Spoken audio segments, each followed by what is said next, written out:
Kalau Umar saya boleh buka 24 jam, saya tak kisah. Kalau dia nak transfer pula, kita pun transfer pula. Saya cakap, bila kereta saya dah masuk, kami dah tutup sekejap. Itu dia rumah dia punya pasal. Ya, bukan. Saya tak... Nenek cakap, you tak ada pasal. Mau orang-orang you tak ada pasal. Kita sekarang kita selesai itu. Ini cuma salah rumah dia. Bukan salah. Saya tak cakap salah. Kadang-kadang kereta besar mau masuk ni aja. Ini lori ya? Bukan lori. Kereta besar memang tak boleh pusing.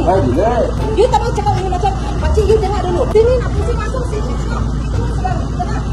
Sekarang tahukan tuan.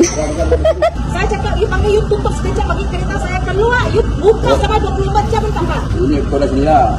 Ini tak payah. Betul Ini rumah dia. Ini tak payah. Dia langsung panggil satu kali saja dia sudah marah. Bunga okey? Bunga okey. Okey, boleh. Aku tidak.